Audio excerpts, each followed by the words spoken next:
Bismillahirrahmanirrahim. Assalamualaikum warahmatullahi wabarakatuh. Alhamdulillahirabbil alamin. Wassalatu wassalamu ala Rasulillah wa ala alihi wa sahbihi wa mawalah. Amma ba'd. Alhamdulillah, anak-anakku soleh-solehah yang Pak Ilham cintai karena Allah. Mudah-mudahan Allah Subhanahu wa taala selalu melimpahkan kita karunia-Nya, hidayahnya dan penjagaannya hingga yaumul akhir. Baik, insyaallah sebelum kita mulai pelajaran, kita dahulukan terlebih dahulu dengan membaca doa belajar.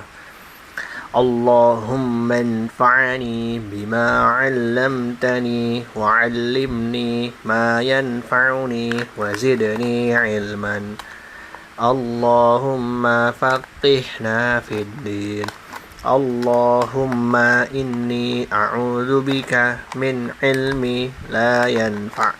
Allahumma inni as'aluka ilman nafi'an wa rizqan thayyiban wa amalan mutaqabbala. Baik, insyaallah pada kesempatan kali ini Pak Ilham akan menjelaskan materi pembelajaran pendidikan agama Islam, yaitu dengan judul adab ketika sakit.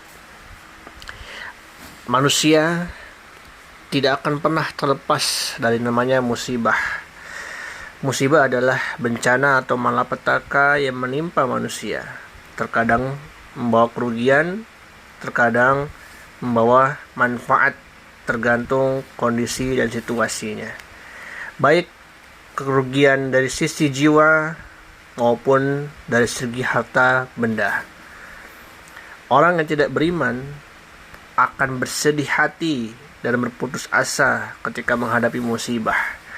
Sedangkan orang yang beriman akan mengatakan ini adalah cobaan dari Allah Azza wa Jalla. Di antara musibah adalah yaitu diberikannya sakit. Semua orang pasti pernah mengalami sakit, baik yang ringan maupun yang berat. Namun, sebagai orang yang beriman, kita sepatutnya tidak perlu merasa khawatir, karena sakit dapat bernilai ibadah. Sakit dapat mendatangkan pahala, tergantung bagaimana kita menyikapinya.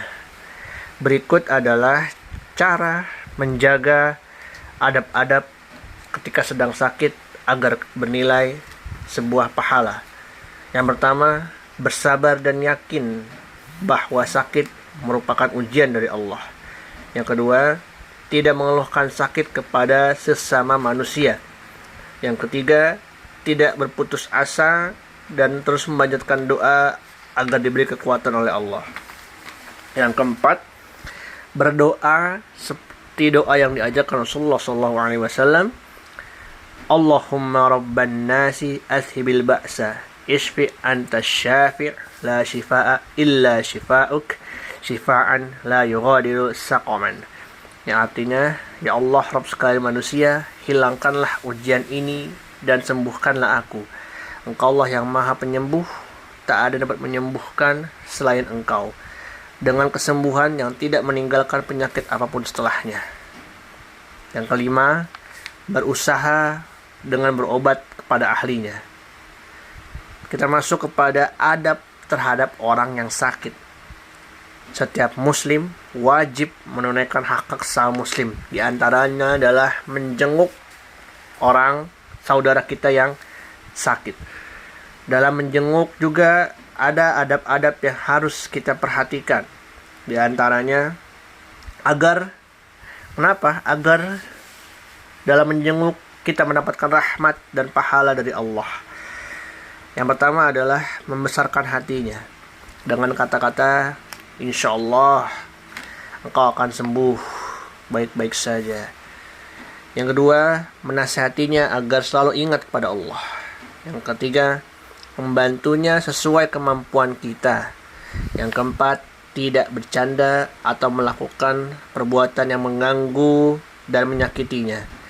Yang kelima, menganjurkannya agar selalu mengikuti nasihat dokter.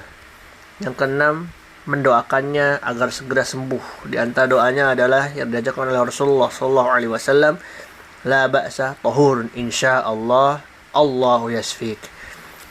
Yang artinya engkau akan baik-baik saja. Insyaallah sakit ini menyucikan dosamu dan semoga Allah menyembuhkanmu.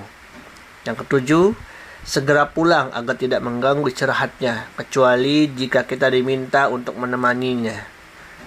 Allah Subhanahu wa taala sudah memberikan pahala yang besar bagi orang-orang menyungguh saudaranya yang sedang sakit. Karena itu termasuk bagian dari hak-hak seorang muslim terhadap muslim lainnya. Dengan syarat kita ikhlas karena Allah dan mengikuti tata cara i'tiba Rasulullah sallallahu alaihi wasallam. Baik, mungkin sekian dari Pak Ilham, kurang lebihnya mohon maaf.